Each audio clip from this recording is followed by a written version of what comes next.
nous sommes venus faire le tour des travaux qui ont été réalisés sur l'éclairage public moderne.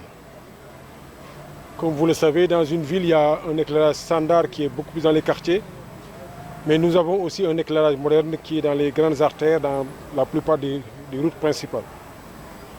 Nous avions confié ce travail à l'entreprise ERT. C'était un travail qui devait durer, je pense, 5 mois. Nous sommes actuellement à 2 mois, 1 semaine. Et si vous écoutez l'entreprise, dans 1 semaine, ils doivent terminer les travaux. Les travaux comprenaient 5 axes majeurs. Vous avez visité avec nous la route qui quitte à Kassor jusqu'à la Sococim, la route Babacar Ndiaye, donc qui même va jusqu'à derrière la Sococim sur le rond-point.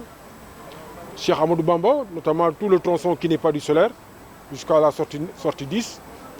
Bien sûr, toute la sortie 9 jusqu'au rond-point du Tibou, donc au niveau de la route des HLM, même l'embranchement sur la Sokabek. Et ici, nous sommes aussi sur la route de la ZAC, donc depuis le rond-point CIPES. Donc tous ces axes-là, c'est des axes modernes. Et vous avez vu le type d'éclairage qu'on a installé ici. C'est ça qu'on cherchait, avoir un type d'éclairage vraiment haut de gamme, qui crée une vie presque sur toute l'emprise de la rue. Si tu compares ce qu'on avait avant, où on n'arrivait même pas à éclairer la route, ici c'est toute l'emprise, route et trottoir qui est éclairée. Vous avez vu la vie que ça a créé ici. Vous avez vu la vie qui a été créée sur la route de Sococim, la vie qui a été créée sur la route des HLM, sur Cheikh Amadou Bamba.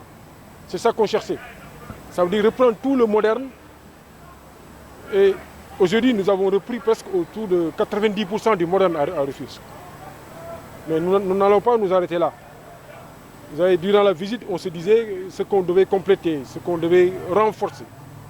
Parce que nous avons l'ambition de faire de Rufisque une ville lumière. Et pour cela, il faut reprendre le moderne, il faut reprendre le standard. Je vous disais dans le passé que le standard, nous avons une équipe d'électriciens au sein des services techniques.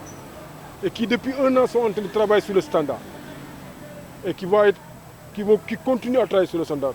C'est ça qui a permis d'intervenir sur Koloban, sur Dar Rahman, sur Cité Gabon, sur Kerika ou Kerisou, sur Merina, sur Tchoulen, et ainsi de suite. Sur beaucoup d'endroits, le standard est en train d'être repris. Mais aujourd'hui, l'occasion de cette visite, c'était pour voir un peu le rendu que nous avons eu sur le moderne. Vous l'avez tous constaté, tout le monde est en train de se dire, mais on est où? Mais on est à Rufisque, c'est ça. On est dans cette ville où les travaux qui ont été faits ont créé une vie nocturne intéressante, attrayante. Certains disaient, mais tous les endroits qu'on a visités, nous avons été impressionnés par la qualité de l'éclairage que nous avons là-bas. Vraiment, nous rendons grâce à Allah. C'est le Rufisque donc que nous voulons. Et nous avons dit qu'on a encore 1 an d'efforts intenses à faire pour avoir cette ville lumière. Là, on est à 8 mois d'intervention, mais nous voulons donc, au bout de 2 ans, d'ici fin 2024, avoir cette ville lumière dont nous avons envie. Et je pense que ce qu'on a vu tout à l'heure nous incite à continuer à travailler dans ça.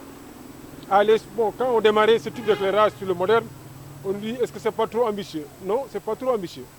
Rufisque doit rivaliser avec les standards les plus élevés, au même titre que Dakar. Nous devons dire que ce qui se fait le mieux à Dakar doit se faire partout à Rufisque. C'est ça que nous visons. Donc voilà un peu pourquoi il nous fallait faire le tour, parce qu'on avait lancé les travaux, maintenant il fallait, quand l'entreprise nous a dit, venez voir, moi je pensais que c'était une visite uniquement de chantier, qu'après il y aura beaucoup de choses à faire, mais j'ai constaté qu'ils sont presque à 90% de réalisation sur le contrat qui les avait. Donc, ah oui, ils vont y revenir parce que lors du lancement, on le disait, on parlait de, je pense, autour de 50% d'économie. Mais c'est même tout le pays qui économise en termes de consommation. Et puis, je lui ai posé la question sur la durée de vie des luminaires. On nous parlait de 100 000 heures, hein? 100 000 heures, presque 10 ans de luminaire. C'est vrai, donc tous ces avantages nous paraissent très important et je félicite l'entreprise d'avoir aussi des normes de qualité très élevées.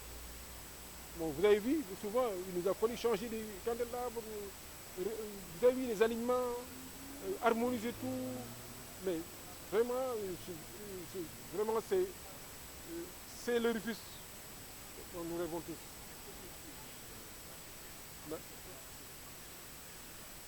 Exact.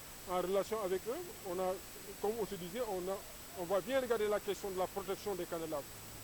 Parce que dans notre pays, on vit aussi beaucoup d'actes d'incivisme qui font qu'on les perd. Ces investissements pareils, vous avez eu cette forme de qualité. Il faut que les citoyens simplifient. Nous voulons amener la ville à un certain niveau, mais on ne peut pas le faire